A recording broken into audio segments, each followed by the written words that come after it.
Welcome to another episode of the iamdjjayerica podcast. I appreciate everybody for tuning in. If you guys are watching right now on YouTube, do me a favor and hit the subscribe button, hit the like button, hit the notification bell, man. Now, if you guys like different type of celebrity news, commentary, and interviews, this is the channel for you. Of course, I talk about celebrity gossip, news, urban world, music, all of that, and much more. Along with that, I do interviews with celebrities. If you guys haven't already, check out my most recent celebrity interview that I have with Spanky Hayes from Wild 'N Out, man. And we had such a good, nice, long 1 hour interview. And I can't wait to get more people involved on the podcast. A few more celebrities added onto that list of interviews. But let's get into it, man. So usually I take about 2 weeks. I usually take about 2 weeks. Every 2 weeks I put out a podcast. But I've just decided recently that I'm going to try to put out a podcast every week. So I'm going to try to give you guys at least an hour every week because I really want to see this podcast grow. And especially when it's on YouTube, the algorithms and stuff like that, it's really difficult to really get yourself added to the algorithm in the rotation and really grow your fan base. If you're putting out videos and it's every 2 weeks or so, it's going to take you out of algorithm, and it's going to make it seem like you're not really trying to put out as much content. So really the main focus right now of this podcast is content and getting new subscribers, which is one of the reasons I decided to try this new setup, because I want to give a different feel and appeal. You know what I'm saying? And I might go back and forth on both sets, but this is my more grown and sexy set where I'm just more chilling, feeling more comfortable, feeling more relaxed instead of sitting on that stool. And you know how I usually do. You guys see my other videos, but there's nothing wrong with it. I just want to change it up. But yeah, just in general, I decided, okay, I've been podcasting for over a year. This is my 31st podcast that I'm doing right now. And I just was thinking about what can I do to help it grow on YouTube? You know what I'm saying? How can I expand it better on a visual aspect? And what is it that my listeners need from me in order for me to grow and reach more people? And I come to the conclusion that I need to start podcasting every week and at least giving you guys, 35 minutes to an hour of a podcast every week to, just continue to reach more people and grow the fan base and just overall just find more success in what I'm doing. And I take it very, very seriously. And, I be seeing all the other channels and stuff on YouTube, and it's kind of difficult when you're trying to do a podcast because it's more slower based, and sometimes when you're independent and you're trying to get into the different algorithms and growing and stuff like that, you feel like you have to be like all of these other blogs out here and rush out materials and rush out your opinions and rush. Everything is rush. And it's at first I was like, okay, let me try to be like that, but I'm realizing that it's not necessary for me to rush it out. I want my supporters to really dig what to come to my channel to hear what I have to say, and not to feel like I have to drop breaking news and stuff, because this is not TMZ, this is not the Shade Room, this is the iamdjjayerica podcast, and I want to give out a more relaxed, chill, version of myself. You know what I'm saying? I don't want to feel like I'm just over here just talking and hurrying up and throwing it out, because I'm not fully taking everything in. I'm not fully able to give my opinions and thoroughly analyze different situations that I'm going to discuss. You know what I'm saying? So for anybody that's on the channel right now, understand that I will talk about certain subjects during the week, but I'm no longer rushing materials out. So if you are trying to figure out when am I going to upload on my page, on my YouTube channel, it's going to be daily posts in a specific order. Now, how I work with my analytics, I see exactly what hours y'all are active, and according to this information, I'm going to get into hot topics in a second, but these are for my real supporters. It says y'all on Monday 3 p.m. Eastern time, most of y'all are watching, Sunday 3 p.m. most of y'all are watching, Monday 7 p.m. most of y'all are watching. Then it says Tuesdays from 1 p.m. on, it's pretty much the same algorithm, which is alright. But listen, more than likely I'm going to be uploading on Wednesdays, Fridays. I'm probably not going to upload on Saturdays because I check my analytics and I see that basically barely anybody's on YouTube on Saturday on my page. So most of my videos will probably be Monday through Friday. So you guys just check out during the week, Monday through Friday, probably 5 days a week. I'll be posting new videos, but notifications will be posted, of course, but I'm just not rushing no more. I'm not about to be rushing my thoughts and everything else, trying to throw out any type of audio and any type of thing, because at the end of the day, quality attracts people. You know what I'm saying? Like, I feel like we live in a society where everyone has ADHD, and then you could get stuck in like feeling like you have to be a part of the okie doke of rushing your product and the work that you're putting in. And the thing that I always wanted to put together is quality. You know, I'm literally the creator, the producer, the editor. This is 100% my podcast. So I want to make sure that the people that listen to me get quality material. I don't want to be like all of the other drama pages where they're literally just, it looks like a visual video scrapbook where they're just grabbing pictures of the celebrities and throwing in here and then hurrying up and saying this and then hurry up and saying that, not even giving time for people to think and you know, analyze or give their real opinions. You know what I'm saying? Like, I actually want to interact with my supporters, and I want to hear y'all opinions on the topics that I discuss. So that's the direction that this channel is going to be going from now on. And I think I'm going to be fine with that, because it's going to make things a lot easier. You know what I'm saying? I know that oftentimes when you're on those other channels, you're seeing people that's like rushing material out, trying to hurry up and jump on a wave, you know, dragging celebrities and this and this. But that's not the idea I want my podcast to give y'all, because that's not what I'm about. You know what I'm saying? I love talking. I love juicy news. I don't get it twisted. I love the celebrity news. I love the celebrity gossip. But I want y'all to understand that my podcast in general is really about discussions and conversations. It's about things that's going on in the world that affects us, and me giving my actual opinion to you about it. And you know, it's entertainment based, celebrity based often, but you know, we're going to be talking about some more down, you know, more, you know, serious subjects that affects us as regular people. You know what I'm saying? So like, you know, it's going to be more meaningful than them other gossip and blog pages, because we're going to actually have human to human discussion and talk about real stuff. We're going to talk about, you know, life. You know what I'm saying? Along with the celebrity tea, I'm going to talk about life in between. And this is me kind of trying to be more personable to you, spending this 8 minutes discussing the direction of which this podcast is going to go. You get what I'm saying? But anyway, of course, I know that's why y'all came here. Y'all really came in here for me to get with the get down and talk about some of these celebrity news and hot topics. And of course, your girl is here to deliver. Now, the first thing I want to talk about is how Colin Kaepernick still don't have a job. Listen, okay. So they're talking about, of course, everybody knows Colin Kaepernick is, you know, he was fired from the NFL due to him doing kneeling protests and protesting of police brutality. You know, it rubbed everyone the wrong way. People were feeling like Colin Kaepernick was trying to disrespect the American flag and disrespect the army and you know, the military and stuff by him kneeling and not standing for the national anthem, when realistically he was just trying to protest the police brutality that happens to black people in America at the hands of the police and the hands of other you know, racist people. And they took it the wrong way, because it just caused an uproar.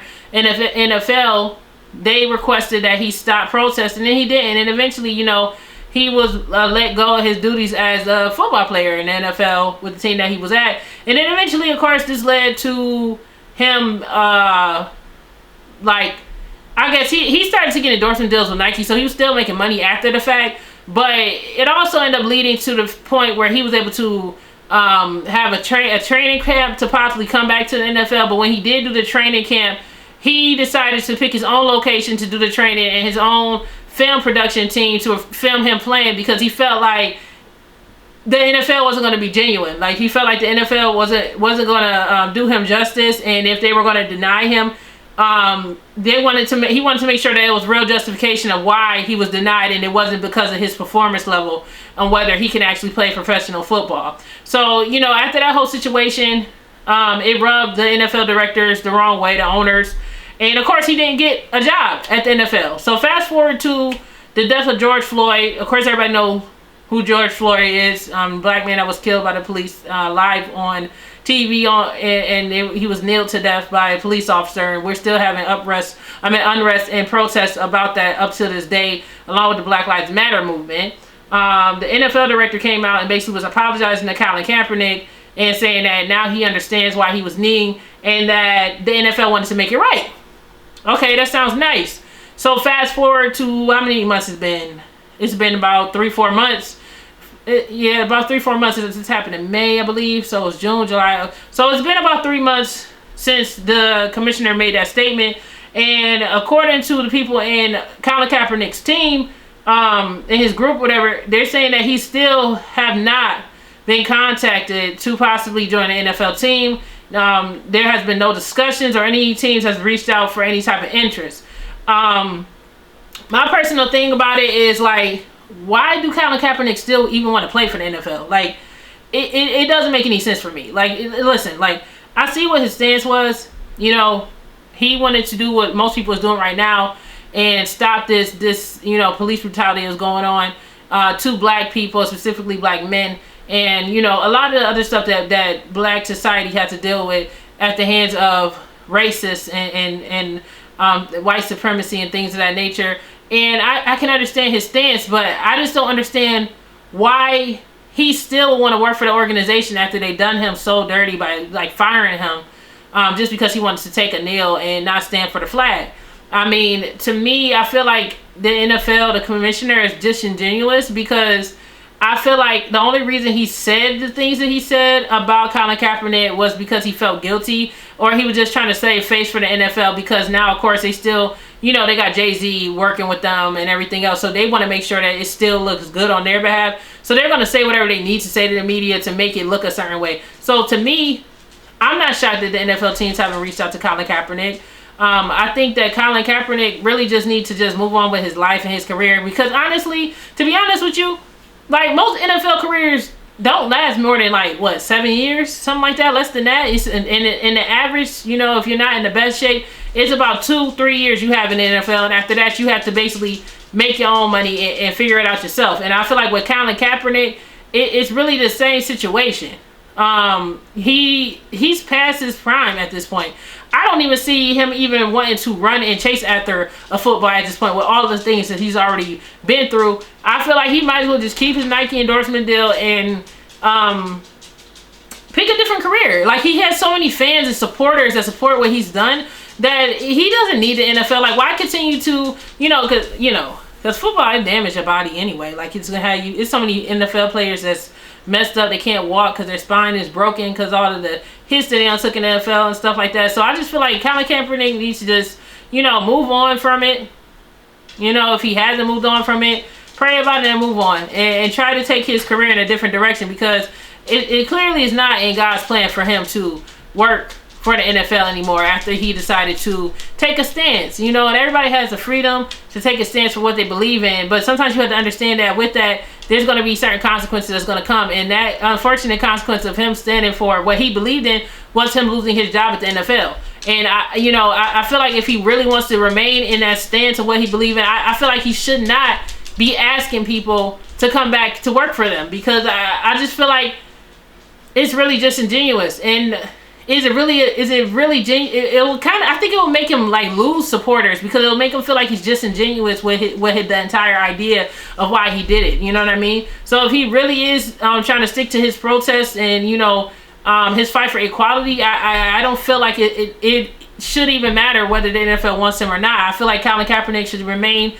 and stand independent as a man and do it that way. You know what I'm saying? But it's crazy how like when things start to affect money when it comes to these corporations, now they always all of a sudden want to jump on the bandwagon and say, oh, they're against racism, they're this and this. But like literally a couple of years ago, you guys were just like trying to fire the man because he was basically trying to highlight exactly what people was talking about. We haven't been lying. They haven't been lying. This is stuff that's been going on since the beginning of America started. You know what I'm saying?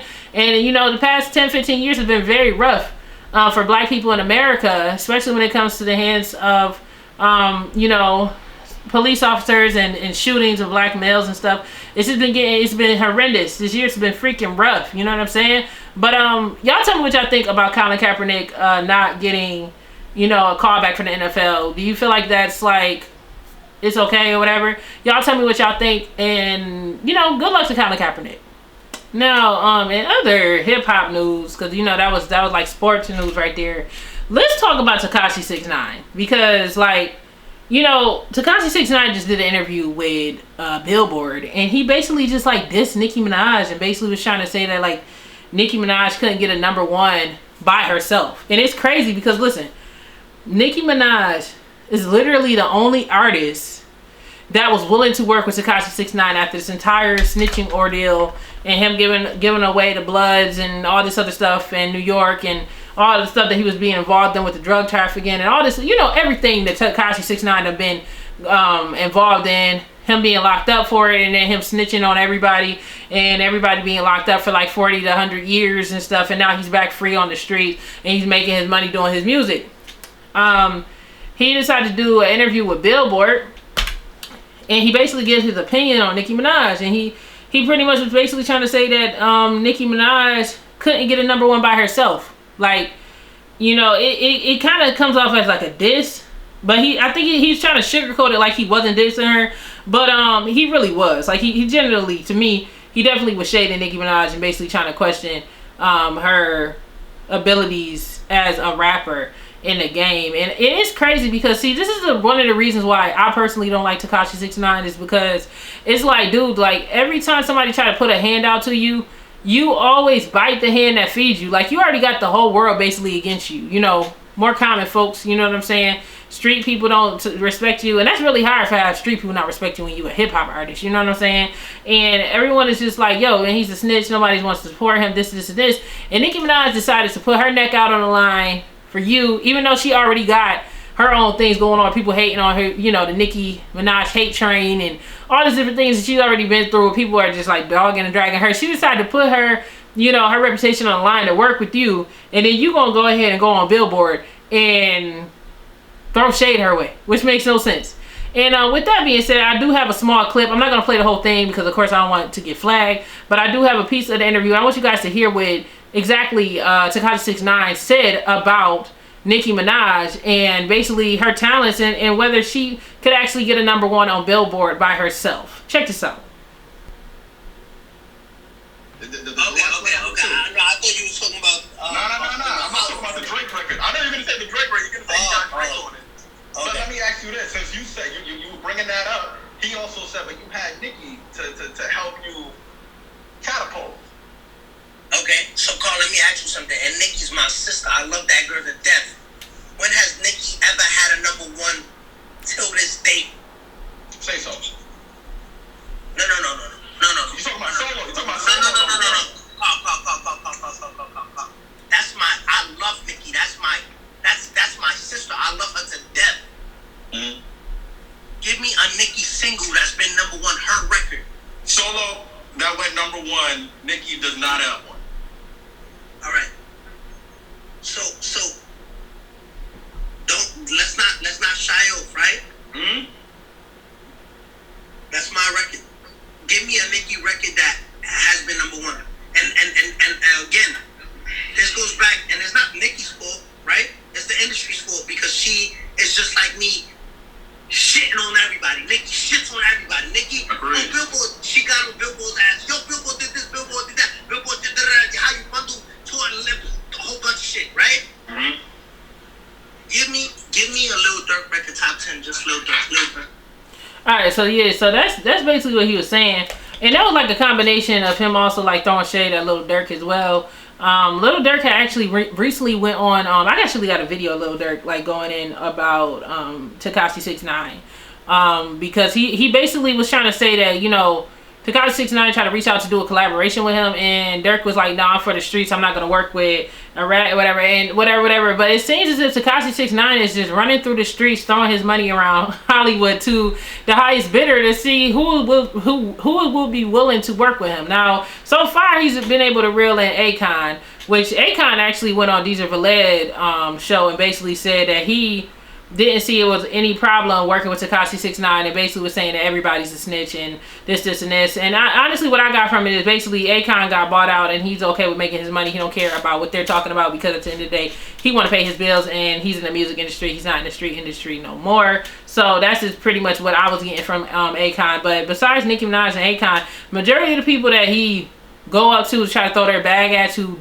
collaborate with or do any type of work with, even interviews, have been peacefully declining his offer. And then the craziest thing is that recently, it was like a couple of days ago, Gully the King, he went and posted a video clip of him listening to like a voicemail. I think it was from Tekashi 6ix9ine, like begging for Gully the Kid to like interview him.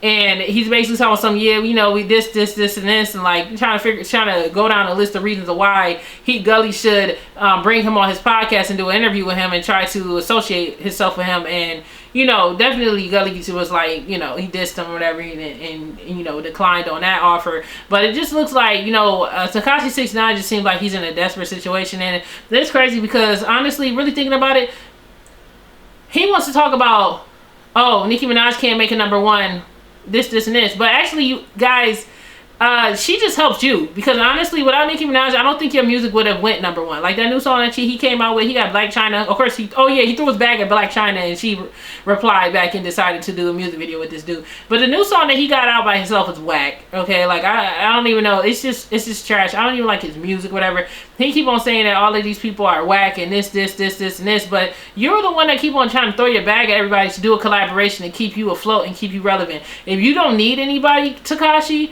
if you don't need anybody to help you, then maybe you should stop contacting people to get help. Like, it's like, dude, you're like a walking contradiction. Like, I don't understand. Like, you're saying that you don't need anybody and don't nobody F with you and this, and this, but, and Nicki Minaj is this and Nicki Minaj is that. But, like, you needed Nicki Minaj to get that #1, dude. Like, stop fronting like you didn't need her to get that #1 fresh out of the pen, okay? And the only reason that you're out right now is because of this whole COVID. Like, you literally got a break. You literally was even lucky to even come out in the street, to even be able to collaborate with someone like a Nicki Minaj. Like, just because you have, I don't know how many followers you got on Instagram, you got so and so a million followers, and you had beat YouTube records and stuff like that. Let's talk about numbers. Let's talk about this YouTube industry. You can literally buy bots. Like, I know something inside this industry that most people don't know, and that's one of the reasons why I feel like y'all should subscribe, because you're going to actually listen to somebody who's actually a part of the music industry, that work in the industry and do business in the industry and understand things, because I'm a DJ and I know how things work, and I know how radio work, and I know how airplay work, and oftentimes you are basically, the labels themselves are basically paying to get music and stuff in rotation. And also, you know, Tekashi 6ix9ine did mention that in that interview that he did with the dude from Billboard. But my point is like, dude, stop trying to make it seem like you aren't basically doing the same thing. You might have been #1 without it being a bundle, because that's what he was talking about, people doing bundles and stuff and going #1. But I'm pretty sure you bought some bots to make your views look bigger than what they really are. Let's be real. Let's be real. Okay? I know you inflated the fuck out of that.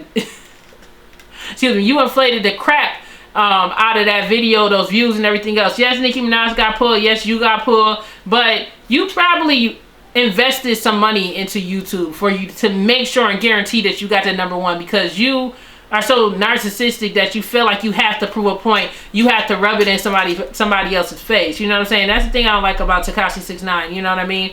You know, I'm not a street person. You know what I'm saying? So I don't feel like, I don't take anything personal that he do, because I don't even know the man. I'm not a street person, whatever. But you can't be out here just messing up your entire street reputation, snitching on people, getting people locked up, doing all the stuff that you're doing, and then, you know, still trying to brag about it. Oh yeah, I went #1. You went #1 because you worked with Nicki Minaj, not because Nicki Minaj worked with you. He gonna say that's your song, right? So it makes you look bad. You're saying that that's your song.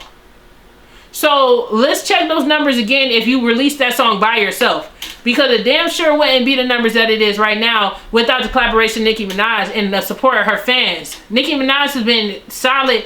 Nicki Minaj has proved herself to be solid in the game. Who cares if she didn't get a #1? That woman literally had a whole decade under her belt as like the top female rapper in that industry. So, you know what I mean? I don't get the direction that you're going, especially when she basically helped to make you money. So with that, Mr. Takashi69, you can have yourself a nice cushiony seat over there somewhere, and I'll get back to you when I'm ready. Okay, so yeah. Anyways, next subject. All right, so it looks like Tamar Braxton is actually going through some more stuff. They're saying that she actually just recently, her boyfriend David Aldefeso just filed a domestic violence restraining order against the singer. According to lovebscott.com via TMZ, they're saying that it doesn't look like the court has approved the request just yet, and they're reaching out to Tamar team to get back more info so far, and we have not heard back yet, and that's in regards to him filing this restraining order. Now, according to sources, it says Tamar Braxton's boyfriend is seeking the court's assistance to protecting him from what he said is allegedly abuse. He filed a restraining order against Tamar on Tuesday in the Los Angeles court, citing domestic violence. Okay, now I'm going to start from the top from TMZ. Like they said they reached out to her group and her team, and nobody from her team has reached back to give any type of statements about the whole situation and the allegations. You know, and then they basically just went to an article basically talking about, you know, previously, of course, they already made headlines because unfortunately Tamar decided to attempt to take her own life, and David actually called 911, and on that call, it was a bit weird. That call that he did was really weird because he basically was talking about all the stuff that Tamar was dealing with her current contract with WeTV, right? I feel like every black person that goes to WeTV has like a terrible horror story behind the scenes. I mean, she's not the only one, including Dame Dash and Master P and Romeo Riller, of course, Master P's son. They had problems with WeTV, you know what I'm saying? So I believe that was probably a lot going on with that, because I just feel like they're just not good people, just not good people, period. But yeah, so basically they're saying that they got a restraining order. He decided to file the restraining order or whatever. I don't know what's going on between her and her boyfriend, but I hope Tamar gets help because she's already on the edge. And when you're in a relationship with somebody, you're supposed to be their support system. I get that, of course, no one deserves to be, you know, beaten on, whether it's a man hitting a woman or a woman hitting a man. So I hope that while David is taking his space away from Tamar, that Tamar's family is definitely coming in and checking on her to make sure she's doing okay, because she still should be on suicide watch. Like, this happened like less than 2 months ago this happened, where she attempted to commit suicide. So I just really hope that she is getting the proper treatment and also the proper support from her family, the physical and mental support that she needs to be able to function through all of the stuff that's going on. You know what I'm saying? It's just really, really sad to see her downfall like this. And, you know, I don't know what's going on in their household. I'm not sure. But, you know, I just thought that based upon how David was treating her from the beginning, I thought that David was going to stick around and try to be that emotional support that she needs. But maybe it's a thing where, you know, he's human, right? And human beings, sometimes you just can't take or deal with so much stress, especially with the fact that she's already attempted suicide and all this other stuff, and now she's, you know, going through it or attacking him or whatever. So, you know, all I can say for Tamar is definitely I'm going to send out a prayer for Tamar. And, you know, I hope that she does better. I hope she feels better. I hope that someone comes out and lay a hand on her and, you know, help her out, man. Because seriously, like, it's just really sad. And maybe, hopefully, her relationship with David, you know, will work out. I don't know. If not, if it's best for them to go their separate ways, then I say so be it for her mental health. She shouldn't be in any type of volatile relationships or anything like that. You know what I mean? But y'all tell me what y'all think about that situation, and let's talk about something else here. So, it's been over a week since we lost the Black Panther, Chadwick Boseman, due to a battle with colon cancer. And he was battling, it came out, of course, he was battling with the colon cancer for over 4 years, okay? And he could succumb to it. And since then, it's been a lot of questions and mayhem going around, like people, just pure madness on whether they're going to continue with the Black Panther sequel, because they were literally in development of the script and everything else, and he had contractually signed off to be the Black Panther for the next film, which was supposed to be coming out in the next few years, and he was actually going to go into production this next year to start recording for it. So now at this point, since he's passed, sources have reached out to see if they're going to replace the Black Panther, but according to Disney, they're not going to replace the Black Panther. So they have decided that they're going to restart the entire script from scratch, and remake the entire storyline to match. They're still going to have a new Black Panther movie, but there's not going to be a Black Panther. That's the thing that's going to be confusing to me, because it's like, if they're saying that, okay, if they're saying that they're still going to do a sequel, and the star, Chadwick Boseman, is deceased now, and the storyline is based upon this character of Black Panther, how would this be a successful script without there being a Black Panther? How can that be a successful script without it being a Black Panther? Like, it's just like, for me, it's just like, you know what, scrap it. Like, that's really how I feel at this point, because I just don't see, like, how it could be a successful movie and there's no Black Panther. I mean, it's like this. It kind of would be insulting. I get it as for people that's Marvel and everything else. And with this being like the first Black superhero, it kind of would be insulting for them to like replace him. And I get that that's what people are basically trying to say. Like, man, this is really freaking insulting. Like, I could not, you know what I'm saying, for the life of me. I couldn't see that happen. I couldn't see them replacing the Black Panther, because people, you know, I don't even think, if they were to replace him, what I want to know is, do you guys think it would be successful? You know how Black people came out in droids for the first premiere of the first sequel of the Black Panther, and everybody came out there and they was in their Wakanda, they were in their African clothing, and they all, you know, Wakanda forever and all that other stuff. You know, what if they decided to say, you know what, we're going to move forward without Chadwick, and we decide we're going to get a new Black Panther? Do you think people will boycott it? Like, I don't know. Like, I don't know. I already know that it's not going to do the numbers that it did before. You know what I'm saying? Unless they memorialize the hell out of Chadwick in this film, I just don't see it being done. Do y'all think it could be done? Do y'all think it could be done for real, for real? I don't know. I don't see it. I don't see it being done. You know what I'm saying? It just, I don't know. All I can say is, may he rest in peace, you know.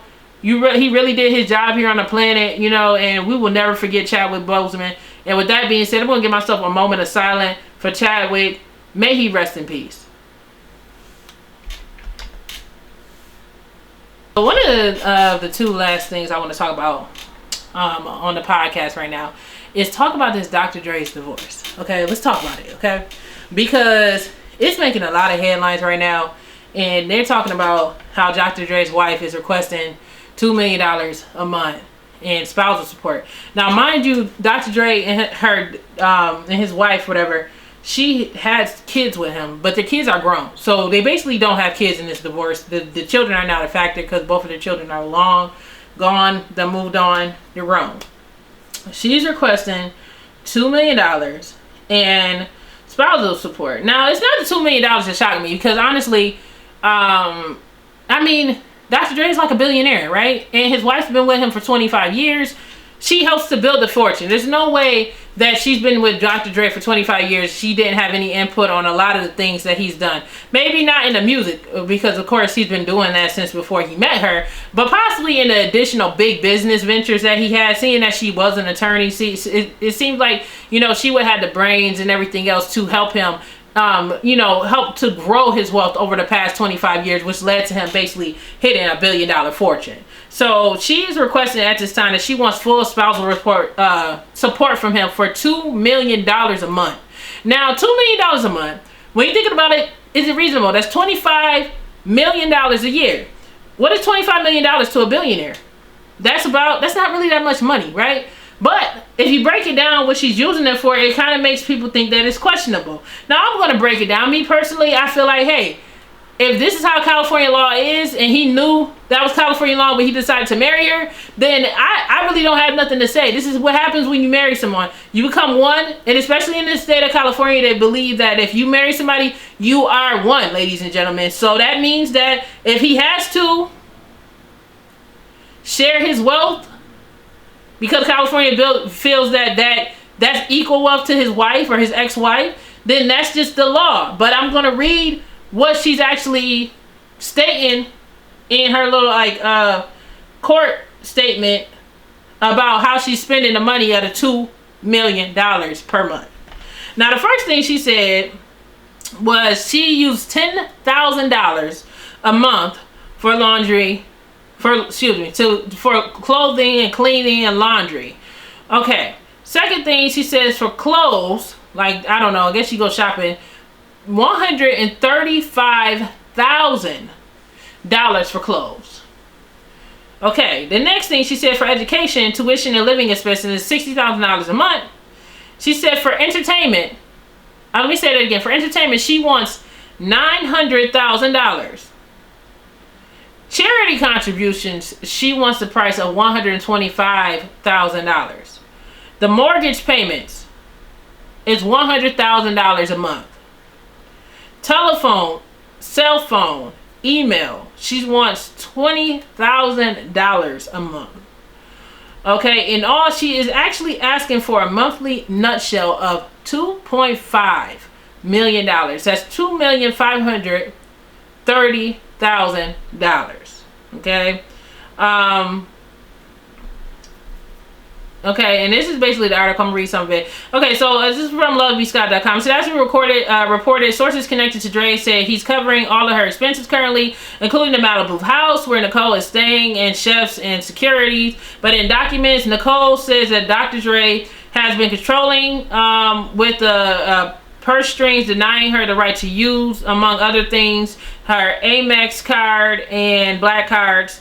And in her docs, Nicole goes into detail about the prenup she signed, was using the gun to the head metaphor just before their wedding. So basically she was saying that the prenup that she signed, even though they had a prenuptial agreement, was basically a forced upon her, and that she really signed it under distress. Even though she signed it, like she flat out signed it, and she still married this man. But she's saying that this prenup that he gave her means absolutely nothing, because she said that she was forcibly and scared, and so she signed it. But then she also stated that they had went through some type of marriage difficulties in the midst of their marriage, and she requested that basically Dr. Dre, shreds up the prenup in order for her to get back with him. And allegedly she thought that he actually did it, but it looks as if he might have just got a fake copy and shredded it up and had common sense to keep the prenuptial agreement. But seeing that this woman is an attorney, I just don't see Dr. Dre getting out of the door scot-free, and I feel like she's going to get all of the money that she wants. Now, I haven't seen anything on here where Dr. Dre is coming back saying he doesn't want to give it to her, but according to her, she's saying that he is restricting her income, basically holding on to her black card. So maybe that's what she's saying.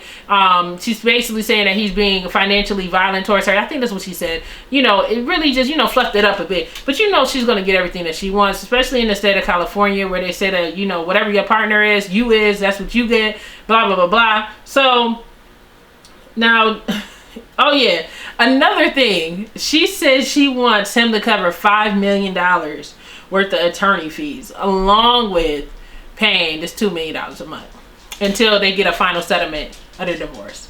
So if this divorce, most big divorces take like at least a year, unless the parties decide to find a mutual agreement. So if let's say that this actually goes on for another year, he's gonna have to choke out and put out $30 million alone just to get through the divorce process, because he's gonna pay for her lawyers and also pay her $2 million a month. And anything else that's probably going to be needed in this middle of this divorce. And then once he do the final grant, then he's going to split it up. Baby, marriage, divorce is very expensive. Now, hearing this, I want to know what y'all opinion. Me telling you this, would this scare you away from marriage, men and women? Would you be afraid to get married if you were this wealthy? Or would it not matter to you? If you're like a billionaire and your spouse that helped you build basically everything you had for the past 25 years said, hey, I want to separate out. I don't feel like this is working out between us. You've put me through enough. I decided I want to go my separate ways. The kids are grown. I'm not going to get child support from you. I don't want that. But I just want my freedom, and I just want my portion of the money that I helped you earn over the past 25 years. Do you guys feel like that's fair? Do you guys feel like that's fair? Or do you feel like it's highway robbery? I don't know. But I'm not here to judge her. I don't know what that lady been through. I don't know if what Dre did to her during their marriage. So I can't tell you, no, she don't deserve it. I don't know what caused it, because quiet is kept. If the marriage was in a good place, she wouldn't have filed for divorce.